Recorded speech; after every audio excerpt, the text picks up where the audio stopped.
ابتدا میں آیت پڑھی کل نفس ذائقۃ الموت۔ اللہ تبارک و تعالیٰ ارشاد فرماتا ہے کہ ہر جاندار کو موت کا ذائقہ چکھنا ہے، اور آیت کا مفہوم واضح کر دوں کہ کل نفس ذائقۃ الموت، ہر شے کو موت کا ذائقہ چکھنا ہے۔ علماء کرام فرماتے ہیں اللہ تبارک و تعالیٰ نے ادھر ذائقے کا لفظ لیا ہے، کل نفس ذائقۃ الموت۔ اللہ تبارک و تعالیٰ یہ فرما سکتا تھا کہ ہر انسان نے موت آنی ہے، ہر انسان کو موت آنی ہے، ہر جاندار کو موت آنی ہے، پر اللہ تبارک و تعالیٰ نے ذائقے کا لفظ لیا۔ معلوم ہوا یہ کوئی عام موت نہیں ہے، یہ ذائقے کی موت ہے، ٹھیک ہے؟ اور اس میں ایک ذائقہ نہیں ہے، اس میں مختلف ذائقے ہیں۔ اب کس طرح مختلف ذائقے ہیں؟ آئے مولانا رومی کے پاس چلتے ہیں۔ مولانا رومی سے کسی نے سوال کرا کہ مولانا رومی، اللہ تبارک و تعالیٰ یہ فرما دیتا کہ ہر شے کو موت آنی ہے، ہر جاندار کو موت آنی ہے، پر اللہ تبارک و تعالیٰ نے یہ کیوں فرمایا کہ ہر جاندار کو، ہر شے کو موت کا ذائقہ چکھنا ہے؟ تو مولانا رومی علیہ رحمہ فرماتے ہیں، بڑے اللہ کے ولی ہیں، آپ فرماتے ہیں اللہ تبارک و تعالیٰ نے ذائقے کا لفظ اس لیے استعمال کرا کہ جب نیک بندے کی موت آتی ہے نا، جب نیک بندے کے پاس موت کا فرشتہ آتا ہے اور وہ پورا قافلہ فرشتوں کا لے کر آتا ہے، اور جب نیک بندے کی روح نکالی جاتی ہے قدموں کی طرف سے، تو وہ نیک بندہ بھی مسکرا رہا ہوتا ہے، فرشتہ بھی مسکرا رہا ہوتا ہے، اور اس نیک بندے کو مزہ آ رہا ہوتا ہے۔ کس لیے؟ کہ میں اللہ تبارک و تعالیٰ سے ملاقات کے لیے جا رہا ہوں، کس لیے؟ کہ میں جنت کمانے کے لیے جا رہا ہوں، کس لیے؟ میں جنت کی نعمتیں لوٹنے کے لیے جا رہا ہوں، اس کو مزہ آ رہا ہوتا ہے۔ ایک ذائقہ یہ ہے کہ انسان کی روح نکالی جائے اور اس کو مزہ آئے، وہ مسکرا رہا ہو اور فرشتہ بھی مسکرا رہا ہو، اور جب فرشتہ اس کے سامنے آئے تو اللہ والوں کی شکلیں بنا کر سامنے آئے، ایک نیک انسان کی شکل کی روح کے اندر آئے۔ اور دوسری طرف دوسرا ذائقہ جو ہے وہ مولانا رومی فرماتے ہیں گناہگار شخص ہے، جب اس کی روح نکالی جاتی ہے تو فرشتے عام شکلوں کے اندر نہیں آتے، فرشتے خوفناک شکل کے اندر آتے ہیں، اور جب پیروں کی طرف سے روح نکالی جاتی ہے تو تڑپ رہا ہوتا ہے، بلبلا رہا ہوتا ہے۔ مولانا رومی نے ایک مثال دی، فرماتے ہیں میں بتانا چاہوں موت کا درد کیسا ہے، میں بتا بھی دوں تب بھی پتہ نہیں لگے گا کہ موت کا درد کیسا ہے، پر میں مثال دے دیتا ہوں۔ مولانا رومی فرماتے ہیں ایک کانٹے دار درخت ہے، اور اس کانٹے دار درخت کے اندر جالی نما کپڑا، جو جالی کا کپڑا ہوتا ہے وہ ڈال دیں، اور جب وہ ڈل جائے، بچ جائے پورا اچھی طریقے سے، اور اس کو اپنے اندر سنبھالے، کانٹے اس کپڑے کو اپنے اندر سنبھالے۔ اب مولانا رومی فرماتے ہیں اس کپڑے کو پکڑے اور کھینچیں، اس کپڑے کو پکڑ کے کھینچیں، جتنا درد، جتنا خوف زدہ ہمارا دل ہو رہا ہوگا اس سے زیادہ درد اس کپڑے کو ہو رہا ہوگا، پر مولانا رومی فرماتے ہیں یہ ایک مثال دی ہے میں نے، اس سے 1000 گنا زیادہ درد ہے موت کے اندر، گناہگار کی موت کے اندر۔ تو موت کے ذائقے ہیں، اس لیے اللہ تبارک و تعالیٰ نے یہاں ذائقے کا لفظ استعمال کرا ہے کہ ہر شے کو موت کا ذائقہ چکھنا ہے، اور وہ ذائقہ اچھا ذائقہ بھی ہو سکتا ہے، وہ ذائقہ برا ذائقہ۔ اب یہ ہمارے اوپر ڈیپینڈ کرتا ہے کہ ہم کس ذائقے کی طرف جاتے ہیں، ہم اچھے ذائقے کی طرف جاتے ہیں یا برے ذائقے کی طرف۔ دنیا کے اندر تو کمایا کھایا صرف اچھی غذا کے لیے، اچھا فروٹ لینے گئے تو کہتے ہیں سیب والے سیب اچھا دیو، ذائقہ اچھا ہو، پھیکا نہ ہو، میٹھا ہو۔ جب دنیا کے اندر ہم اچھا ذائقہ استعمال کرتے ہیں تو موت کے لیے اچھا ذائقہ کیوں نہ ہو؟ اور موت کا ذائقہ تبھی اچھا ہو سکتا ہے جب اللہ تبارک و تعالیٰ کی رضا کے لیے ہم اپنی زندگی بسر کریں۔ قسم خدا کی مر جاتے ہیں، قبر میں دھس جاتے ہیں، گر جاتے ہیں، کوئی پس پش نہیں ہوتا۔ آپ کے کہنے والے، آپ کے پیٹ پیچھے تعریفیں کرنے والے، منہ پہ تعریفیں کرنے والے آپ کے مرنے کے بعد مرحوم کہہ دیتے ہیں آپ کو۔ وہ کسی نے اسکالر نے کہا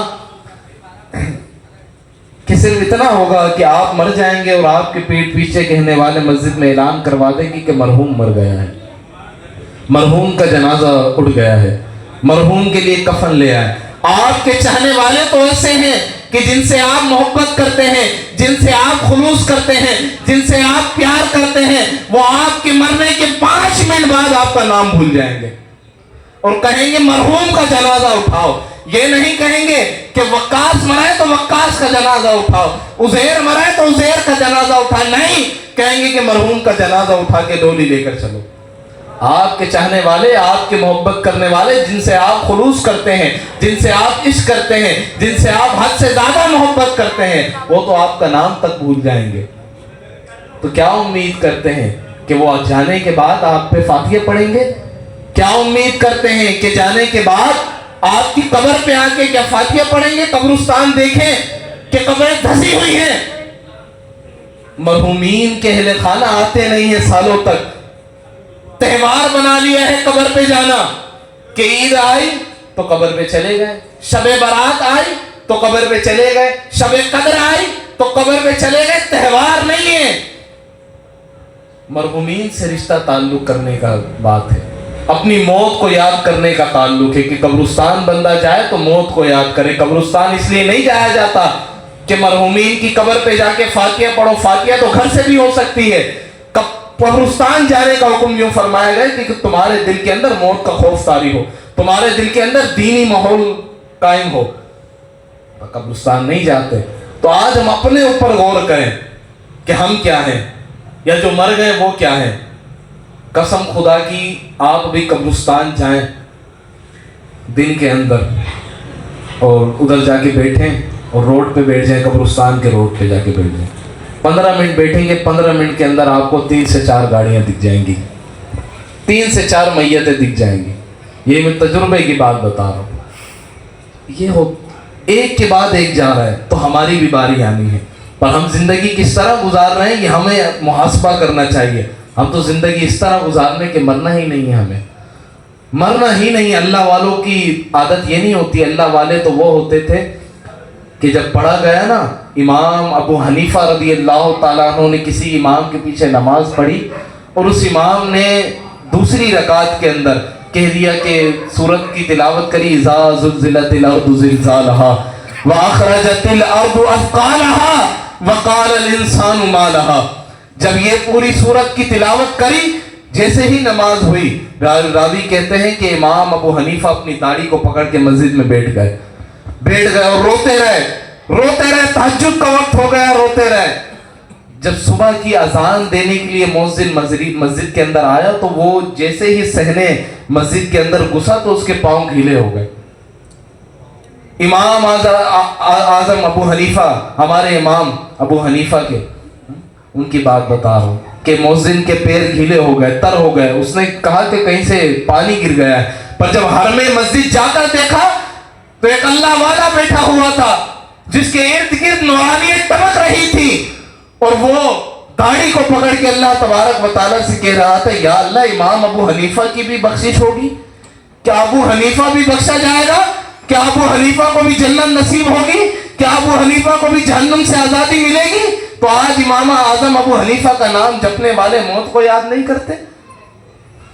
تو جب کہتے ہیں نا امام اعظم ابو حنیفہ، یہ سنتا ہے مؤذن تو مؤذن برابر میں جاتا ہے، کہتا ہے کہ امام صاحب میں عشاء کے اندر گیا تھا، آپ رو رہے تھے، ابھی فجر تک رو رہے ہیں، اور یہ عالم یہ ہے آپ کے رونے کا کہ آپ نے آنسو اتنے ٹپکائے کہ دروازہ مسجد تک آپ کے آنسو بھیگ رہے تھے، وہاں بھی تر تھی، وہ بھی مؤذن کے پاؤں کو تر کر رہی تھی۔ تو بات کہنے کا مقصد یا بات سمجھانے کا مقصد صرف اتنا سا ہے کہ ہر وقت موت کو یاد رکھیں کہ موت آنی ہے، ہر حال میں آنی ہے۔ کیوں اچھی موت نہ آئے؟ کیوں ایکسیڈنٹ میں مر جاتے ہیں لوگ، چلتے چلتے مر جاتے ہیں، پتہ چلے کل ہمارے ساتھ بیٹھا ہوا تھا۔ کسی کے جنازے میں جاؤ، بہت سارے ایسے لوگ ملیں گے، تجربہ آپ کا بھی ہوگا، جو آپ سے کہہ رہے ہوں گے ارے کل تو ہمارے ساتھ بیٹھا ہوا تھا، کل تو اس سے ہم باتیں کر رہے تھے، پتہ نہیں کیا ہوا چلا گیا۔ تو مرنے والے مر جاتے ہیں، پر ہمیں یہ محاسبہ کرنا چاہیے، ہمیں اچھی موت مرنا چاہیے۔ اللہ والوں کی یہ عادت ہوتی تھی، جب کسی اللہ والے سے ملا کرتے تھے نا، وہ ایک دعا کرواتے تھے اپنے لیے۔ یہ دعا نہیں کرواتے تھے کہ ہمیں مال و دولت مل جائے، ہم تو یہ دعا کرواتے ہیں کہ امام صاحب ذرا دعا کیجئے گا۔ کیا دعا کیجئے گا؟ امام صاحب ذرا دعا کریں کہ میرے روزگار میں برکت ہو جائے، امام صاحب ذرا دعا کریں میرا مکان بن رہا ہے وہ تعمیر ہو جائے، امام صاحب ذرا دعا کریں میں کارخانے میں کام کرتا ہوں تنخواہ بڑھ جائے۔ تو یہ دعا، پر اللہ والوں کا اصول یہ نہیں ہوتا تھا۔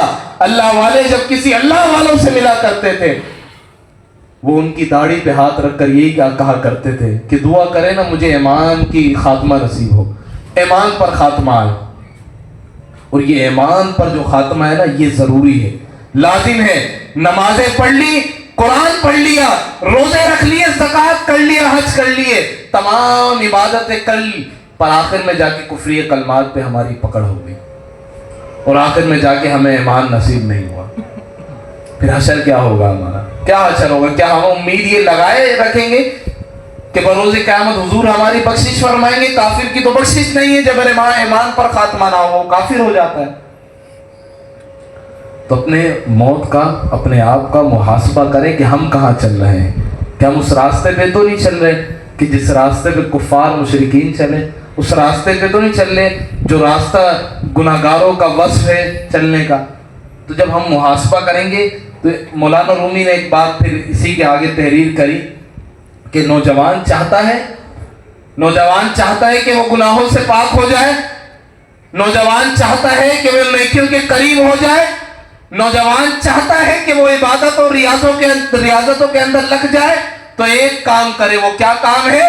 وہ کام یہ ہے کہ جب رات کو سوئے تو تمام مصروفیات ترک کر دے, اور اس دور کے لحاظ سے کہوں تو کہ اپنے موبائل کو سائٹ پہ کر دے, اور موبائل کو سائٹ پہ کر کے اللہ تبارک و تعالیٰ اور اس کے رسول کا تصور باندھے, پورے دن کا محاسبہ کرے, پورے دن کا, کہ آج نماز فجر سے لے کر نماز عشاء تک اور سونے کی حد تک میں نے کیا کیا کام کرے ہیں, کیا کوئی گناہ تو نہیں ہو گیا.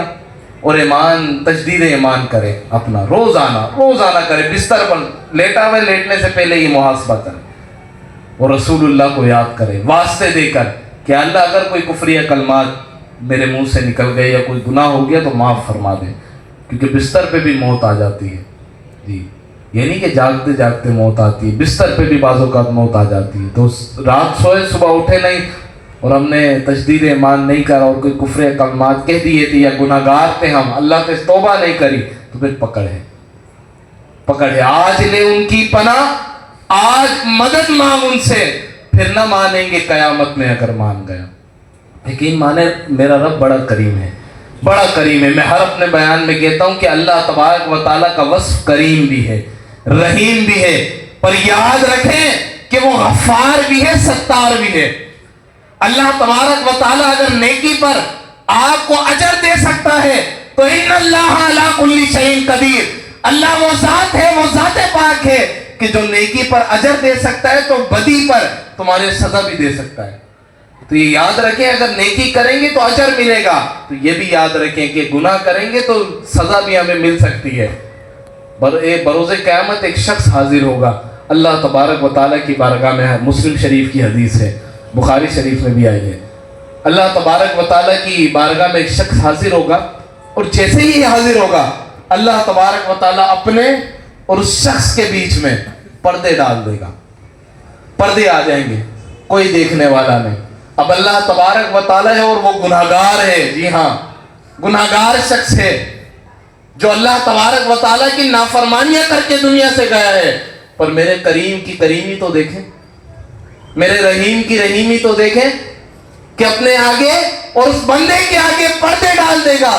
وہ جب بندہ دیکھے گا وہ کہے گا, عرض کرے گا یا اللہ یہ پردے کس لیے ڈالے ہیں؟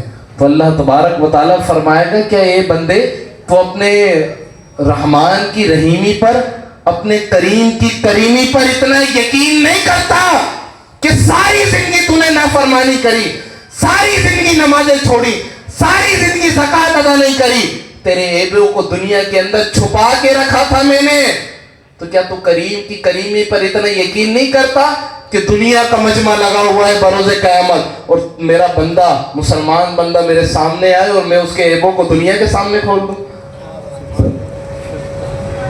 یعنی کہ اتنا کریم اللہ ہے کہ بروز قیامت بھی گناہگار کے عیبوں کو چھپا رہا ہوگا.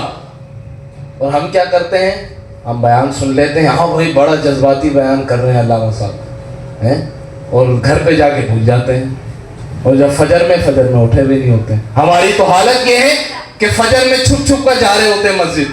اگر ایک گھر کے اندر والد کی عادت ہے کہ وہ نماز فجر پڑھتا ہے تو پتہ ہے مسجد کیسے جا رہا ہوگا, وہ اٹھے گا اور اٹھ کر, یہ حقیقتاً میں بتا رہا ہوں, مجھے بندوں نے بتایا کہ ہمارا والد ایسے جاتا ہے, بچے بتا رہے ہوتے ہیں, وہ اٹھے گا اور اٹھ کر دیکھے یار کوئی اٹھ نہ جائے, میری بیوی کا نیند خراب نہ ہو جائے, میرے بیٹوں کی نیند خراب نہ ہو جائے, آرام سے جائے گا, تالا لے گا اور آرام سے کنڈی کھولے گا اور آرام سے باہر نکلے گا تالا لگا کے نماز فجر کے لیے.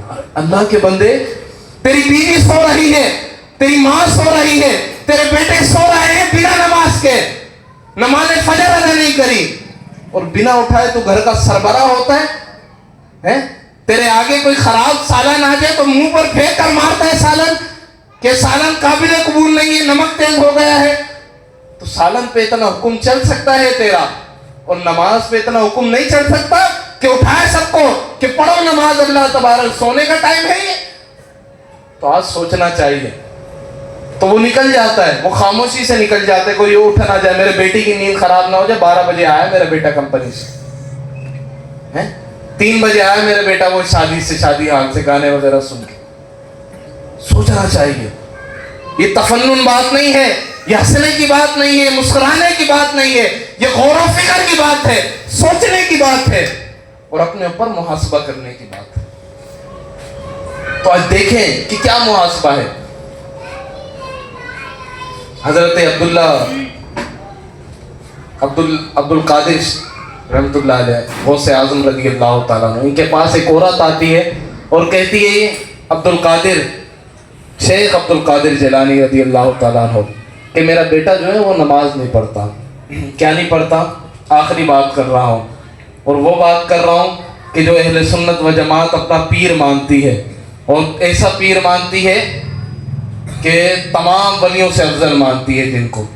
تو ان کی پیروی کرنے والے، ان کا نام جپنے والے غور کریں کہ ان کے پاس ایک عورت آتی ہے اور کہتی ہے یا غوث اعظم میرا بیٹا نماز نہیں پڑھتا ہے، کس طریقے سے میں اپنے بیٹے کو نماز پڑھاؤں؟ میں فجر میں اٹھ جاتی ہوں اپنی نیند کو قربان کر کے، پر میرا بیٹا سویا ہوا ہوتا ہے، نہیں اٹھتا. تو شیخ عبد القادر رضی اللہ تعالیٰ عنہ کا ایک ہی جواب ہوتا ہے، اور وہ جواب بڑا کمال کا جواب ہوتا ہے. فرماتے ہیں کہ مثال کے طور پر بیوی تو اپنے ذہن میں گمان کر، تو اپنے ذہن میں سوچ کہ میرے گھر کے اندر آگ لگی ہوئی ہے، میرا گھر جل رہا ہے، اور میری اولاد جو ہے اس جلے ہوئے گھر کے اندر سو رہی ہے، اور عنقریب اگر میں نے اپنے بیٹے کو نہیں اٹھایا تو وہ آگ جو ہے میرے بیٹے کو بھی اپنے وش میں کر لے گی، میرے بیٹے کو بھی جلا کر راکھ کر دے گی. تو بیوی تو کیا کرے گی؟ اور تو باہر موجود ہے اور تیرا بیٹا آگ کے اندر موجود ہے، کیا کرے گی؟ تو بیوی فرماتی ہے، وہ کہتی ہے کہ میں تو میرا شہزادہ ہے، میرا جگر کا ٹکڑا ہے، غوث اعظم میں آگ کے اندر گھس جاؤں گی اور اسے اٹھانے کی کوشش کروں گی. تو غوث اعظم فرماتے ہیں اگر وہ نہ اٹھا پھر کیا کرے گی؟ تو بیوی کہتی ہے کہ میں غوث اعظم اس کو بالوں سے گھسیٹ کر، بالوں سے پکڑ کر باہر لے آؤں گی، کیونکہ میرا جگر کا ٹکڑا ہے، میرا خون ہے، میری اولاد ہے، میں جلنے تو نہیں دوں گی. یہ مجھے گوارا نہیں کہ میرے سامنے میری اولاد جل رہی ہو. اب آتی ہے کمال کی بات. غوث اعظم فرماتی ہیں بیوی وہ تو دنیا کی آگ ہے کہ جس دنیا کی آگ کے اندر تو اپنے بیٹے کو بالوں سے پکڑ کے باہر لے آئے گی، تو وہ تو جہنم کی آگ ہے جس کا ایک قطرہ اگر دنیا روح زمین پر گر جائے تو تمام روح زمین تمام برباد ہو جائے. جس جہنم کی آگ کا ایک قطرہ گر جائے تو دنیا کے اندر گوارا نہیں کرتی کہ میرا بیٹا آگ کے اندر پڑے، اور بروز قیامت تیرا بیٹا تیرے سامنے جہنم کی آگ میں جل رہا ہوگا. تو کیا تو گوارا کرتی ہے؟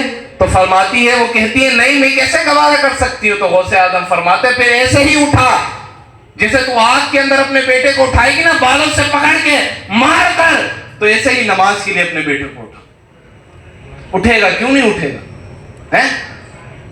تو آج اپنی اولاد کا پھر اپنا محاسبہ کریں. یہ نہیں کہ اولاد کو کہہ رہے نماز پڑھیں اور جب اذان ہو رہی ہو تو اولاد کی طرف نگاہیں ہو کہ مسجد کب جائے گا یہ، اور خود حضرت بیٹھے ہوئے ہو. حضرت کی نماز مدینہ شریف میں ہو رہی ہوگی. پہلے میرے پیر صاحب فرماتے ہیں مجھے اپنی اور ساری دنیا کے، پہلے اپنی، یہ اللہ والوں نے فرمایا پہلے اپنی. اور دیکھو کہ مرشد عطار نے پہلے اپنی اصلاح کری ہے پھر دوسروں کی اصلاح کری ہے. تو مرشد عطار نے جو مقصد دیا ہے فرمایا مجھے اپنی اور ساری دنیا کے لوگوں کی اصلاح کی کوشش کرنی ہے. پہلے اپنی کرنی ہے پھر لوگوں کی. تو پہلے اپنی کریں پھر گھر والوں کی کریں.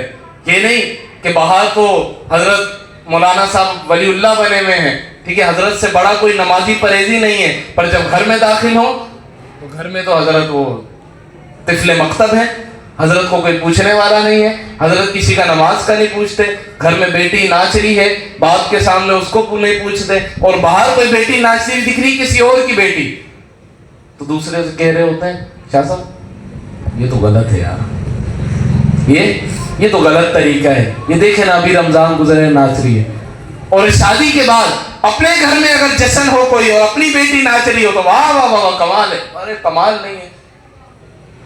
یہ بن گیا ہمارا سلسلہ، یہ بن گیا۔ تو آج شریعت کے ساتھ چلیں، دین کے ساتھ چلیں، معاشرے کو ڈالیں بھاڑ کے اندر، پہلے شریعت ہے پھر معاشرہ ہے۔ سختی کے الفاظ منہ سے نکل جاتے ہیں پر دکھ ہوتا ہے کہ مسلمان کہنے والا، کلمہ شریف پڑھنے والا، کلمہ طیبہ پڑھنے والا، نماز فجر ہو رہی ہے سو رہا ہے، نماز عشاء ہو رہی ہے سو رہا ہے، نماز عصر ہو رہی ہے چائے کی چسکیاں لگا رہا ہے۔ واہ واہ، اور کریں محاسبہ کریں، آج لے ان کی پناہ، آج مدد مانگ ان سے، پھر نہ مانیں گے قیامت میں اگر مان گیا۔